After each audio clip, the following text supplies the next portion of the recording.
नमस्कार आमी डॉक्टर रिया GDMO 2025-এর recruitment নিয়ে আমি যে সিরিজটি করছি আজকে তার পার্ট 5-এর ভিডিও আমি দিচ্ছি। তো আপনারা এর আগের ভিডিওগুলিতে বেশ কিছু কোয়েরি বলেছেন, আমি যতগুলো পেরেছি কমেন্টের মাধ্যমে আপনাদেরকে উত্তর দিয়েছি। আর হ্যাঁ, ভিডিও করে বললে অবশ্যই আরও ভালোভাবে আমি বোঝাতে পারবো, কিন্তু আজকে যে বিষয়গুলো নিয়ে আমি আলোচনা করব সেগুলো ডিসকাস করলে হয়তো আপনাদের বেশ কিছু কোয়ারিজ উত্তর এর মধ্যে থেকেই আপনারা পেয়ে যাবেন। তো আমি আজকে যে বিষয়গুলো নিয়ে আলোচনা করব সেটা হচ্ছে জিডিএমও ভার্সেস নিট পিজি। এই প্রশ্নটা অনেকেই করছেন এবং জানতে চাইছেন যে ড্রপ দিয়ে নিট পিজির প্রিপারেশন করা ভালো নাকি জিডিএমও নিয়ে জয়েন করে যাওয়া ভালো, এটা অনেকেই জিজ্ঞেস করছেন। এটার উত্তর দেব। জিডিএমও ভার্সেস এসআরশিপ, অর্থাৎ যারা বন্ড করছেন, বন্ড পোস্টিংয়ে রয়েছেন এখন একটা কোনো সাবজেক্টে এমডি করার পর বা ডিপ্লোমাতেও বন্ড থাকে, তাদের ক্ষেত্রে জিডিএমও জয়েন করলে সুবিধা অসুবিধা এই বিষয়টা নিয়ে বলবো। আচ্ছা, যারা অলরেডি একটা পিজি কোর্সের মধ্যে রয়েছেন, সেটা এমডি কোর্স হতে পারে, ডিপ্লোমা হতে পারে বা ডিএনবি হতে পারে, ডিএনবি ডিগ্রি বা ডিএনবি যেটা এনবি ডিপ্লোমা, তো সেক্ষেত্রে সুবিধা অসুবিধা। এবং আরেকটা জিনিস যে পরবর্তীকালে যাদের এমইএসে যাওয়ার ইচ্ছা, মেডিকেল এডুকেশন সার্ভিস, তারা যদি এখন অবভিয়াসলি সেটা একজন পোস্ট গ্র্যাজুয়েশন হয়ে গেছে এরকম ক্যান্ডিডেটের ক্ষেত্রেই এটা অ্যাপ্লিকেবল, তো তারা এখন জিডিএমওতে ঢুকলে তাদের সুবিধা অসুবিধা এই বিষয়গুলো নিয়ে, বা যাদের পরবর্তীকালে ডিএম করার ইচ্ছা আছে কিন্তু এখন হয়তো বন্ড পোস্টিংয়ে আছেন, ইমিডিয়েটলি এখন যদি জিডিএমও জয়েন করতে চান, এই বিষয়টা নিয়ে আমি আলোচনা করব। তো প্রথমেই বলি জিডিএমওর সাথে নিট পিজির ব্যাপারটা। দেখুন, নিট পিজির প্রিপারেশন বাড়িতে বসে ড্রপ দিয়ে নেওয়া যায়, বা সঙ্গে একটা কোনো কন্ট্রাকচুয়াল কাজ বা প্রাইভেটে আরএমওশিপ এগুলো করতে করতে, কেউ চাইলে প্রাইভেট চেম্বার করছে সেটা করতে করতেও করা যায়। জিডিএমওতে যদি আপনি নিট পিজির প্রিপারেশন ছেড়ে জয়েন করতে চান, সেক্ষেত্রে কয়েকটা বিষয় ভেবে তারপর জয়েন করুন যাতে পরে রিগ্রেট না হয়। প্রথম কথা, জিডিএমও একটা চাকরি, সেখানে তার নিজস্ব নিয়ম আছে, নিজস্ব কিছু সুবিধা আছে এবং অনেক অসুবিধাও আছে। আপনি জিডিএমওতে জয়েন করলে আপনাকে সেই সুবিধা অসুবিধা প্রত্যেকটাই ফেস করতে হবে। আপাত দৃষ্টিতে হয়তো মনে হতে পারে যে জিডিএমওতে বোধহয় কিছুই কাজ করতে হয় না, বা মানে যে হারে মানুষ আগ্রহী এখন জিডিএমওর বিষয়ে, মানে আমি জানি না মানুষের ঠিক কী ধারণা, জিডিএমওতে হয়তো কিছুই কাজ করতে হয় না বা খুবই কম ডিউটি। ব্যাপারটা একদমই এরকম নয়। হসপিটাল টু হসপিটাল ডিউটির চাপ ভ্যারি করবে, হসপিটাল টু হসপিটাল ডিউটির পরিমাণও 19-20 কিছুটা হয়তো ডিউটি আওয়ার্সটা ডিফার করবে, খুব বেশি নয়। কিন্তু জিডিএমওতে ঢুকলে আর কোনো চিন্তা নেই, ব্যাপারটা এতটাও সহজ নয়। তো নিট পিজির ক্ষেত্রে বলি, ধরো তোমার ইচ্ছা আছে যে তুমি নিট পিজি মানে এমডি করতে চাও, আলটিমেটলি এমডি করবে, এমবিবিএস হয়ে তুমি সারাটা জীবন থাকবে না, এটা যদি তোমার টার্গেট হয় এবং ব্যাপারটা যদি এইরকম হয় যে হ্যাঁ আমি চেষ্টা করছি প্রচুর, কিন্তু একটা সার্টেন জায়গার থেকে বেশি আমি ইমপ্রুভ করতে পারছি না নিট পিজিতে, আমার হতে পারে যে আমার রেডিওলজি পছন্দ, কি আমার স্কিন পছন্দ, কি মেডিসিন পছন্দ, যে কোনো কিছু হতে পারে, যেটা আমি ওপেন ক্যান্ডিডেট হিসেবে কিছুতেই সেই র্যাঙ্কটা করতে পারছি না, তাহলে জিডিএমও আমাকে সেই কাজটা সহজ করে দেবে। আমি যদি 3 বছর সার্ভিস করি তাহলে সেখানে আমি একটা সার্ভিস কোটা পাবো, এবং সার্ভিস কোটাতে কি হবে, আমি জেনারেল ক্যাটেগরির ক্ষেত্রে বলছি, যারা আনরিজার্ভ তাদের ক্ষেত্রে আজকে মেডিসিনে চান্স পেতে গেলে যদি তোমার 4000 র্যাঙ্ক লাগে, তো জিডিএমওতে আনরিজার্ভ যারা, তারা সেই মেডিসিনের সিটটা 40,000 র্যাঙ্ক করে পেয়ে যাচ্ছে, 35-40,000 র্যাঙ্ক করে পেয়ে যাচ্ছে। আজকে যদি কারোর রেডিওলজি পছন্দ থাকে, তার হয়তো 1000-2000-এর মধ্যে র্যাঙ্ক লাগতো, জিডিএমওতে সেটা 15,000 র্যাঙ্ক করেও সে পাচ্ছে। তো এইভাবে জিনিসটা মানে চেঞ্জ হয়। তো সেই কারণে মূলত সার্ভিস কোটার জন্য যদি কেউ জয়েন করতে চাও, তো হ্যাঁ সার্ভিস কোটার সুবিধা রয়েছে। এবার বলি, সার্ভিস কোটা কিন্তু গভর্নমেন্ট দিচ্ছে তাই রয়েছে। তুমি একটা চাকরিতে ঢুকছো মানে তুমি সেখানে স্যালারি পাচ্ছ, সেটা ভেবেই তোমার ঢোকা উচিত। আজকে একটা কোর্ট কেস হতে পারে, একটা কোর্টের নতুন অর্ডার বেরোতে পারে এবং পরবর্তীই বলতে পারে যে সার্ভিস কোটা আর দেওয়া হবে না। তো সেক্ষেত্রে তুমি যদি আমি সার্ভিস কোটাটা নেব সেই উদ্দেশ্যে ঢুকে থাকো, এই ধরনের কোনো কিছু ঘটলে সেক্ষেত্রে সমস্যাটা তোমারই হবে। তোমার ওই এমডি করার স্বপ্ন হয়তো সারা জীবনে আর পূরণ হলো না। আর তোমার যদি এই মাইন্ডসেটটা থাকে যে ঠিক আছে আমার চাকরি দরকার, আমার একটা ফিক্সড স্যালারি চাকরি দরকার, আমি সেখানে ডিউটি করব, এর সঙ্গে আমি সার্ভিস কোটা নিয়ে সুযোগ পেলে পরে আমি এমডি করে নেবো, তো সেক্ষেত্রে তোমার অসুবিধা হবে না, তুমি অ্যাডজাস্ট করে নেবে। আর জিডিএমওর করতে করতে তার মানে 3 বছরের আগেই চান্স পেয়ে চলে যায় যদি, এই প্রশ্নটাও অনেকে করেছে। তো আমি প্র্যাকটিক্যালি বলি, আমাদের মধ্যেও জিডিএমওদের মধ্যেও অনেকেই আছে যারা নিট পিজি আগেও ট্রাই করেছে এবং নিট পিজিতে খুব খারাপ র্যাঙ্ক করেছে এরকমটা নয়, কিন্তু তারা তাদের ডিজায়ার্ড সাবজেক্ট পাচ্ছে না। তো তাদের মধ্যে আমি কিন্তু কাউকে দেখছি না যে তারা জিডিএমওর চাকরি করে সেই সঙ্গে পড়াশোনা করে উইদাউট সার্ভিস কোটা 1 বছর বা 2 বছরের মধ্যে মানে 3 বছরের আগেই তাদের সেই ডিজায়ার্ড ব্রাঞ্চটা জিডিএমওর চাকরি করতে করতে পেয়ে যাচ্ছে, এটা হচ্ছে না। তারা কিন্তু সেই সার্ভিস কোটার জন্য 3 বছর ওখানেই থাকছে। এবার ওই 3 বছরের মধ্যে, আর সেটা না হওয়াটাই স্বাভাবিক, তার কারণ তুমি যখন বাড়িতে বসে পড়ছো বা প্রাইভেটে একটা কাজ করছো সেক্ষেত্রে রেসপন্সিবিলিটি অনেক কম। জিডিওতে আর কিছু না থাক, তোমাকে রেসপন্সিবিলিটি নিয়ে ডিউটি করতে হবে। পরীক্ষার আগে আমি ছুটি নেব, এটাও তুমি পাবে না, কারণ পরীক্ষা সবাই দিচ্ছে, সব জিডিওরা দিচ্ছে। সেকেন্ডলি ওখানে ইচ্ছা মতো ছুটি নেব এটাও সম্ভব নয়, ডিউটি করে তারপর আর ডিউটি আছে ডিউটি যাব না এইগুলোও এখানে সম্ভব নয়, সঙ্গে সঙ্গে শোকজ করে দেবে। তো জিডিএমও করতে গেলে ডিউটিটা দায়িত্ব নিয়ে করতে হবে, কারণ ওই জায়গায় নইলে তোমাকে রিপ্লেস পাঠাতে হবে সেদিন। তো সেক্ষেত্রে ব্যাপারটা ভেবে চিন্তে ঢুকবে। তোমার যদি ব্যাপার এরকম হয় যে আমি অলমোস্ট পাচ্ছি কিন্তু একটুর জন্য, জাস্ট সামান্য একটু র্যাঙ্কের জন্য আমি আমার পছন্দের সাবজেক্টটা পাচ্ছি না, আমি নিট পিজি আর 1-2 বার দিলেই পেয়ে যাব, সেক্ষেত্রে তুমি যদি জিডিএমওতে ঢোকো তাহলে তোমার প্রসেসটা শুধু ডিলে হবে। আর বাই চান্স যদি সার্ভিস কোটা উঠে যায় কোনো কারণে, পশ্চিমবঙ্গ ছাড়াও ভারতবর্ষে অনেক রাজ্য আছে, সব জায়গায় সমস্ত কিছুতে তো সার্ভিস কোটার ব্যবস্থা নেই। আর কোভিডের সময় তো অলরেডি সার্ভিস কোটা বন্ধ করে দিয়েছিল, তখন হ্যাঁ সেই বছর একটা ইনসেন্টিভ মার্কস দিয়েছিল। ইনসেন্টিভ মার্কসে কিছু সার্ভিস ক্যান্ডিডেটের যেমন হয়তো সুবিধা হয়েছে, কিছু সার্ভিস ক্যান্ডিডেট চরম অসুবিধার মধ্যেও পড়েছে। তো আর তাছাড়া সার্ভিস কোটার পরিমাণ বাড়বে কি কমবে, তার নিয়মের কি পরিবর্তন হবে, সেটা যে কোনো সময় পরিবর্তন হতে পারে, এটা আগের থেকে আন্দাজ করাও সম্ভব নয়। হ্যাঁ তোমার চাকরি যাবে না, চাকরি থাকবে, কিন্তু সার্ভিস কোটার ভরসায় পুরোপুরি নিট পিজি করে নেব এইটা ধরে শুধুমাত্র চাকরি করতে গেলে চাকরিতে মানে নিজেরও মেন্টাল পিসের অসুবিধা হবে বলেই আমার মনে হয়। আচ্ছা, এটা গেল নিট পিজি আর জিডিএমওর ব্যাপারটা। আচ্ছা, নেক্সট যেটা বলবো যে যারা বন্ড সার্ভিসে রয়েছেন, এসআরশিপ করছেন, তাদের ক্ষেত্রে জিডিএমও মানে সুবিধা কি অসুবিধা এই ব্যাপারগুলো বলবো। দেখুন, প্রথম কথা, বন্ড ছাড়তে গেলে একটা পেনাল্টি অ্যামাউন্ট দিতে হয়। আপনি যদি বন্ড থেকে জিডিএমওতে ঢুকে যান তাহলে আপনাকে সেই পেনাল্টি অ্যামাউন্ট দিতে হবে না, অথচ আপনি সার্ভিসে ঢুকে গেলেন, এটা একটা অবশ্যই ভালো দিক। কিন্তু আপনি তো এমডি করেছেন বা ডিপ্লোমা করেছেন একটা সাবজেক্টে, জিডিএমওতে আপনাকে কেউ সেই সাবজেক্টের ডিউটিটা বেছে বেছে দেবে না, আপনাকে জিডিএমও মানে ওই জেনারেল এমার্জেন্সি, জেনারেল আউটডোর ওইটাই করতে হবে। ধরে নেওয়া যাক আপনি অর্থোপেডিক্সের, কি ধরে নেওয়া যাক আপনি যে সাবজেক্টেরই হন, আপনাকে কিন্তু নর্মাল ডেলিভারি ওই মানে জিডিএমওদের মতোই করাতে হবে। আর এরকমও কোনো প্রভিশন নেই যে আপনি এসআরশিপ করতে করতে জিডিএমওয়ে জয়েন করছেন বলে আপনাকে এমন হসপিটালেই কেবল পোস্টিং দেওয়া হবে, যে মানে এখনো পর্যন্ত তেমন নিয়ম নেই যেখানে আপনার ওই স্পেশালিটির ডিউটিটা থাকবে। ধরুন কেউ পেডিয়াট্রিক্সে এমডি করেছে, তো তাকে সব সময় পেডিয়াট্রিক্সের সুযোগ সুবিধা আছে তেমন হসপিটালে, অন্তত একটা সাব ডিভিশনাল হসপিটাল বা সুপার স্পেশালিটি, বা নিদেন মুখে তাকে একটা রুরাল হসপিটাল, না সেটাও না হতে পারে, পিএইচসিতেও পোস্টিং দিতে পারে, সেখানে আপনাকে স্কিন থেকে শুরু করে ইএনটি থেকে শুরু করে চোখ থেকে শুরু করে মানে সব পেশেন্ট দেখতে হবে সোজা কথায়। তো আর আরেকটা যেটা এর থেকেও বেশি সমস্যা আমার মনে হয় যাদের জন্য, সেটা হচ্ছে যারা নন ক্লিনিক্যাল কোনো সাবজেক্টে মানে প্রি বা প্যারা ক্লিনিক্সে এমডি করে এখন বন্ড সার্ভিসে আছেন। হ্যাঁ আমি জানি বন্ড সার্ভিসের ক্ষেত্রে প্রি প্যারাতে যারা এমডি করেছেন তাদেরকেও অনেক ক্ষেত্রেই এমার্জেন্সি ডিউটি করতে হয়। জিডিএমওতে কিন্তু আপনাকে কেবল ওই ডিউটিটাই করতে হবে, আপনার নিজের সাবজেক্টের কোনো ডিউটি আপনার থাকবে না। তো suppose anatomy, physiology, biochemistry, pharma, patho, micro, FSM, তো এই সাবজেক্টগুলো থেকে যদি আপনি জিডিএমওতে ঢোকেন তখন আপনার নিজের সাবজেক্টের আর কোনো ডিউটিই আপনার থাকবে না, আপনার পুরো ডিউটিটাই হবে জিডিএমওর ডিউটি।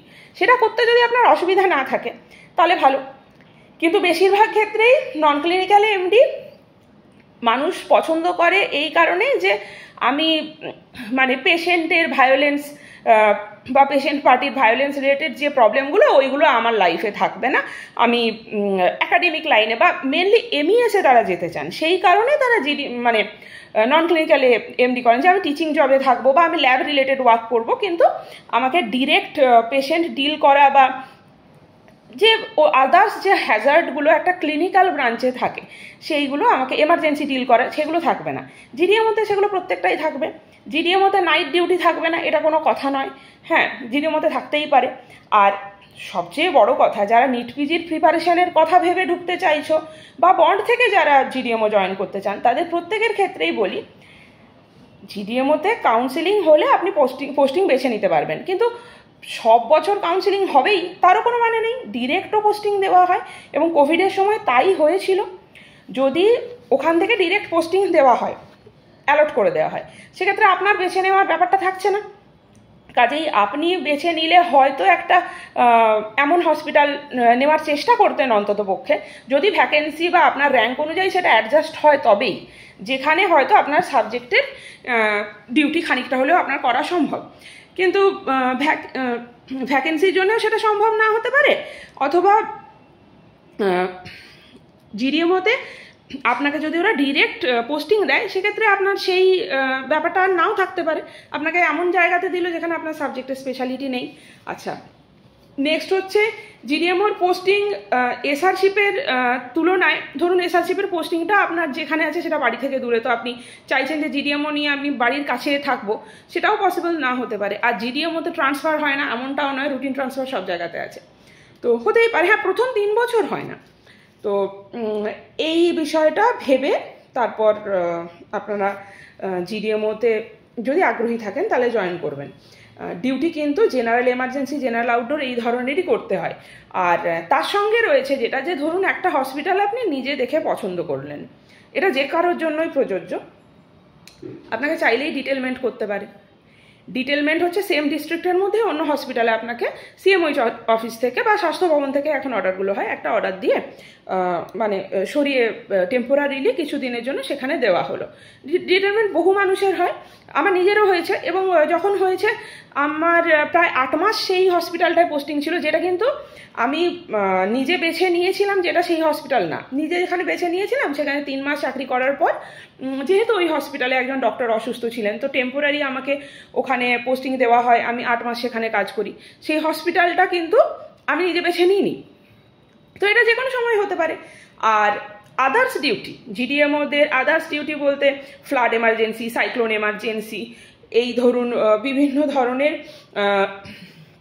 গভর্নমেন্টের যদি কিছু হেলথ প্রোগ্রাম থাকে বা আদার্স প্রোগ্রাম থাকে, সেই ধরনের কর্মসূচি, সেখানে মেডিকেল ক্যাম্প লাগলে সেখানে জিডিএমও ডিউটি, মানে জিডিএমও সব জায়গাতে লাগে, সেই ডিউটিগুলো কিন্তু জিডিএমওদেরই করানো হয়। তো কোনো না কোনো জিডিএমও ডিউটি পড়েছে, তো আপনারও পড়তে পারে, সেটা আপনি এমডি করেছেন বলেও ছাড় পাবেন না, বা সেক্ষেত্রে তোমার নিট পিজির প্রিপারেশন অবশ্যই হ্যাম্পার হতে পারে। তুমি যদি ভাবো যে নিশ্চিন্তে নিট পিজির প্রিপারেশন নেবো আর একটা ফিক্সড ডিউটি করবো, না, জিডিএমওতে ডিউটি মোটেও ফিক্স না, এটা কিন্তু চেঞ্জ হয়। আর হ্যাঁ, এখন স্টাফ ক্রাইসিস রয়েছে, 1200 জিডিএমও যদি খুব তাড়াতাড়ির মধ্যে জয়েন করে সেক্ষেত্রে অল্প বিস্তর হলেও হয়তো ডিউটির দিক থেকে একটু রিল্যাক্সেশন হতে পারে, কিন্তু বিশাল কিছু রিল্যাক্সেশন হবে এমনও পরিস্থিতি নয়, স্টাফ ক্রাইসিস তার থেকে অনেক বেশি। আচ্ছা, নেক্সট হচ্ছে যেটা, যে জিডিএমও ভার্সেস এমডি কোর্স। ধরুন একটা সাবজেক্টে এমডি করছেন, যে প্রশ্নগুলো বারবার, মানে আমার কমেন্ট সেকশনে দেখছি যে ফার্স্ট ইয়ার পিজিটি, এখন সেকেন্ড ইয়ার পিজিটি, এখন থার্ড ইয়ার পিজিটি, এই ধরনের যে যারা রয়েছেন, তো আপনাদের ক্ষেত্রে বলি যে এনওসি নিয়ে অনেকেই কথা জিজ্ঞাসা করছেন। তো দেখুন, আপনার একটা পিজি কোর্স চলাকালীন সেখানে তো নির্দিষ্ট ডিউটি থাকে, সুতরাং আপনি চাইলেই সেখান থেকে লিগ্যালি অন্তত মানে অন্য কোনো কাজে ইনভলভ হতে পারেন না। এবার সেটা একটা জিডিএমও অ্যাপ্লিকেশন বলুন, জিডিএমওর ইন্টারভিউ বলুন, প্রত্যেকটা ক্ষেত্রেই, তো সেই ক্ষেত্রে আপনার নিজের পক্ষে খুব সেফ হবে যদি আপনি এনওসি নিয়ে রাখেন প্রত্যেকটা স্টেপে। যেমন আপনারা জানবেন যে যারা এসআরশিপ করছেন, এসআরশিপ করতে করতে যদি নিট এসএস পরীক্ষাতে ইভেন অ্যাপিয়ার করতে হয়, তখনও কিন্তু পরীক্ষায় অ্যাপিয়ার করা বলুন, কাউন্সেলিং বলুন, প্রত্যেকটাতে কিন্তু লোকে এনওসি নিয়ে তারপরেই পরীক্ষা দিতে যায়। কাউন্সেলিংয়েও তাই, কাউন্সেলিংয়ের বসার জন্যেও কিন্তু কাউন্সেলিং তো অনলাইনেই হয়, কিন্তু কাউন্সেলিংয়ে অ্যাপ্লাই করার জন্যেও বন্ড পোস্টিং যেখানে, সেখানকার সুপার বা রেলিভেন্ট অথরিটি তার কাছ থেকে এনওসি নিয়ে যায়। তো এটা নিয়ে যাওয়ার কারণ এটাই যে আমি ওই জায়গাতে রয়েছে কিন্তু আমি ওখানকার ডিউটিতে ফাঁকি দিয়ে এখানে ইলিগালি চলে আসিনি, সেখানকার অথরিটি জানে যে আমি এই কাজটা করতে এসেছি। আর হ্যাঁ, আপনি এনওসি ছাড়া অ্যাপ্লাই করতে পারেন, আপনাকে যদি কেউ কোথাও কিছু জিজ্ঞাসা না করে, পুরো ব্যাপারটা যদি স্মুথলি হয়ে যায় একরকম বিষয়। কিন্তু যদি প্রশ্ন করে যে আপনাকে কে অ্যালাউ করেছে, আপনি পিজি কোর্স করছেন, আপনি আজকে এখানে ইন্টারভিউ দিতে এসেছেন, আপনার এইচওডি স্যার জানেন, আপনার প্রিন্সিপাল জানেন যে আপনি এখানে ইন্টারভিউ দিতে এসেছেন, তখন আপনি কি উত্তর দেবেন? তো এই সমস্যাগুলো যাতে ফেস করতে না হয়, আর মোস্ট ইম্পর্টেন্টলি এমডি কোর্স চলাকালীন তো আপনার অরিজিনাল ডকুমেন্টস সমস্ত কিছু জমা থাকবে, সেই ডকুমেন্টগুলো জিডিএমওতে বারবার ভেরিফাই হবে। তো ডকুমেন্ট ছাড়া আপনি তো সেই কোর্স স্টেপগুলোতে প্রসিড করতেই পারবেন না। এবার আপনার ওখানে ডকুমেন্ট জমা আছে, এটা এটা যদি রিটেন একটা পেপার থাকে সেই অথরিটির থেকে, এবং সেটা দেখে যদি আপনাকে ইন্টারভিউর বোর্ডে ওখানে অ্যালাউ করে, সেটা আলাদা ব্যাপার। করবে কি না তার কোনো ঠিক নেই, যদি করে তাহলে একরকম। আর যারা ফার্স্ট ইয়ার বা সেকেন্ড ইয়ার পিজিটি, তাদের ক্ষেত্রে জিডিএমওর এই প্রশ্নগুলো তখনই উঠবে যদি পুরো রিক্রুটমেন্ট প্রসেসটা অনেক ডিলে হয়, 1 বছর 2 বছর ডিলে হয়। যে এখন ফার্স্ট ইয়ার পিজিটি, তাকে তো এখন কিছু করতে হলেও মানে পিজি কোর্সটা পেনাল্টি অ্যামাউন্ট দিয়ে ছেড়ে তারপর করতে হবে। তো যদি প্রচুর দেরি না হয়, তাড়াতাড়ির মধ্যে জয়েনিং হয়, তাহলে তো এই সুযোগগুলো থাকছে না। আর যারা থার্ড ইয়ার পিজিটি, সামনে পরীক্ষা, তাদের ক্ষেত্রে এসআরশিপ শুরু হয়ে গেলে হয়তো সমস্যা নাও হতে পারে। আচ্ছা, তবুও আমার মনে হয় যে তাদেরও মানে অন্তত এনওসি নিয়ে রাখা উচিত যদি মানে অ্যাপ্লাই করছেন, তো সেফ থাকার জন্য। আচ্ছা, এরপর নেক্সট যেটা বলবো সেটা হচ্ছে যে যারা ডিপ্লোমা বা ডিএনবি করেছেন। ও হ্যাঁ, আরেকটা জিনিস হচ্ছে যে যারা এসআরশিপ, যারা এমডি কোর্স করছেন, ধরুন এসআরশিপে ঢুকে তারপর জিডিএমওয়ে ঢুকলেন, তো সেই বন্ড ছাড়ার জন্য কোনো টাকা দিতে হবে না, মানে পেনাল্টি অ্যামাউন্ট যেটা থাকে 30 lakhs-এর, ওটা কিছু লাগবে না। ওই বন্ডটা জিডিএমওর সাথে মার্জ হবে, কারণ সেম গভর্নমেন্টের সার্ভিস, সেম গভর্নমেন্টকে সার্ভিস দেওয়া নিয়ে কথা, সেটা আপনি বন্ডের মাধ্যমে করছিলেন, জিডিএমওর মাধ্যমে করবেন, একই ব্যাপার। আচ্ছা, নেক্সট যেটা, সেটা হচ্ছে যে ডিপ্লোমা বা ডিএনবি ক্যান্ডিডেট যারা, ধরুন আপনার ডিপ্লোমা করা হয়ে গেছে বা ডিএনবি করা হয়ে গেছে, এরপর আপনি জিডিএমও ঢুকবেন কিনা ভাবছেন, তো এক্ষেত্রে আমি বলবো যে এনাদের জন্য কিন্তু জিডিএমও একটা ক্ষেত্রে বেনিফিশিয়াল হতে পারে। যে অনেকেই যেটা করেন, আমাদের মানে এখন হেলথ সার্ভিসের মধ্যে অনেকেই আছেন জিডিএমও হিসেবে, যাদের হয়তো ডিসিএইচ বা ডিজিও বা কোনো একটা ডিপ্লোমা ডিগ্রি করা আছে বা ডিএনপি করা আছে, এবং তারা 3 বছর সার্ভিস করে সার্ভিস কোটাটা অ্যাভেল করে সেই একই সাবজেক্টে আবার এমডি করে নিচ্ছেন। তো সেক্ষেত্রে তার সার্ভিসটাও থাকলো, আর 3 বছর সার্ভিস করে পর এমডি করে নিলে স্পেশালিস্ট এমও হিসেবে আপনাকে যখন গভর্নমেন্ট নিজে থেকে পোস্টিং দিচ্ছে আফটার কমপ্লিশন অফ এমডি, তখন আপনার সাবজেক্টে ডিউটি করা যায়, সেরকম জায়গাতেই আপনাকে দেবে। তো এটা একটা ভালো ওয়ে। আর কিন্তু সেক্ষেত্রেও ওই 3 বছর কিন্তু আপনার সাবজেক্টের ডিউটি আপনাকে দিয়ে করানো হবে না, তখন জিডিএমওর ডিউটিই করানো হবে। আচ্ছা, আর বাড়ি থেকে কাছে দূরের যে পোস্টিংয়ের ব্যাপারটা, এটা পুরোটাই অ্যাভেলেবিলিটির ওপর নির্ভর করে আর কাউন্সেলিংয়ের ওপর নির্ভর করে। আমাদের কাউন্সেলিংয়ের সময় হ্যাঁ, যত বেশি ভ্যাকেন্সি ফার্স্ট প্যানেলের সময় অ্যাভেলেবেল ছিল বা সেকেন্ড প্যানেলে ছিল, থার্ড প্যানেল বা ফোর্থ প্যানেলে মানে সবাই বেছে বেছে, স্পেসিফিক্যালি লাস্টের দিকে প্যানেলগুলো, ফোর্থ প্যানেলে বেছে বেছে নিজের সুটেবল পোস্টিং নেবে, এত ভ্যাকেন্সি ছিল না, বা যেগুলো ছিল সেগুলো হ্যাঁ হয়তো নর্থ বেঙ্গলের দিকে বেশি ছিল। এবার যারা নর্থ বেঙ্গলের সাইডের ক্যান্ডিডেট, তাদের ক্ষেত্রে সেটা সুবিধার হলেও সাউথ বেঙ্গলের দিকে ভ্যাকেন্সিগুলো কিন্তু খুবই কম ছিল। তো এই ব্যাপারটাও কিন্তু থাকে যে জিডিএমওতে পোস্টিংটা আপনার যদি মানে খুব সুটেবল না হয় আপনার করার পক্ষে, সেক্ষেত্রে আপনার যদি জার্নিতে অনেক সময় যায়, তাহলে নিট পিজির প্রিপারেশানটা আপনার হ্যাম্পার হবে। আপনি যদি কেবল সার্ভিস কোটা আর এমডি করতে চাই, এটার জন্য জিডিএমওতে ঢুকতে চান, আপনি যদি চাকরির জন্য ঢোকেন, যেখানেই পোস্টিং হোক আপনার ম্যাটার করছে না। কিন্তু যদি সার্ভিস কোটা এবং এমডি করাটা আপনার জন্য খুব গুরুত্বপূর্ণ হয়, তাহলে পোস্টিংটা অবশ্যই ম্যাটার করছে। আচ্ছা, এরপর বলি যে জিডিএমও থেকে এমইএসে যাওয়া যায় কি না। দেখুন, জিডিএমও থেকে এমইএস আলাদা ক্যাডার, জিডিএমও হচ্ছে হেলথ সার্ভিস ক্যাডার। তো এইভাবে ক্যাডার চেঞ্জ করে মানে হেলথ সার্ভিস থেকে যে এমইএসে যেটা হচ্ছে আপনার জিডিএমও থেকে, সেটা কিন্তু আলাদাভাবে ওইভাবে যাওয়া যায় না। যে ধরুন আপনার এমডি ডিগ্রি করা রয়েছে, আপনি অ্যাপ্লাই করে দিলেন, আর এমইএসে তো 1 ইয়ার এসআরশিপ আগে ছিল, এই বছর এমইএসে বলেছে 3 ইয়ার্স এসআরশিপ হয়। তো 3 বছর এসআরশিপ যাদের নেই তারা এখন অ্যাপ্লাই করতে পারছেন না। নেক্সট ইয়ার জানি না নেক্সট রিক্রুটমেন্টে এমইএসের কী ক্রাইটেরিয়া থাকবে। তো জিডিএমওতে হলে সেক্ষেত্রে মানে তাড়াতাড়ি ঢুকলে তখন তো আপনার এসআরশিপটা কমে যাচ্ছে, মানে এসআরশিপ 3 ইয়ার্স কমপ্লিট করার আগে যদি আপনি জিডিএমওতে ঢোকেন, সেক্ষেত্রে এই বছরের মতন রুলস যদি পরে দেয় তাহলে আপনাদের এলিজিবল হতে প্রবলেম হবে ফার্স্ট। সেকেন্ড সেটা হচ্ছে যে আপনাকে নিজের সাবজেক্টের ডিউটির বদলে অন্য ডিউটিই করতে হবে। আর থার্ড যেটা আমি বলবো যে জিডিএমও থেকে ডিরেক্ট মানে চেঞ্জ হয়ে গেল এমইএসে, এই ব্যাপারটা কিন্তু হয় না। আপনাকে আগে জিডিএমও চাকরিটা ছাড়তে হবে, সেখানে স্যালারি স্টপ হবে, রেজিগনেশন অ্যাকসেপ্ট হবে কি হবে না সেটা গ্যারেন্টি নেই। ধরুন রেজিগনেশন যদি আপনার অ্যাকসেপ্ট হলো, তারপরে আপনি এমইএসে ফ্রেশলি অ্যাপ্লাই করতে পারবেন, এবং যদি আপনি এমইএসে চাকরিটা পান তখন জয়েন করতে পারবেন। সুতরাং আমি টিচিং জবে যেতে চাই এইটা যাদের প্রেফারেন্স, তাদের ক্ষেত্রে জিডিএমওতে আগে থেকে মানে এনরোল না করাটাই ভালো। তো আমার এই জিনিসগুলোই বলার ছিল। হয়তো যে কোয়ারিজগুলো আপনারা করেছেন কিছুগুলোর উত্তর এর মধ্যে থেকে পেয়েছেন, আরও কিছু যদি আপনাদের প্রশ্ন থাকে তাহলে সেগুলো জানান, আর আমি যতটা পারবো আনসার দেব। Thank you.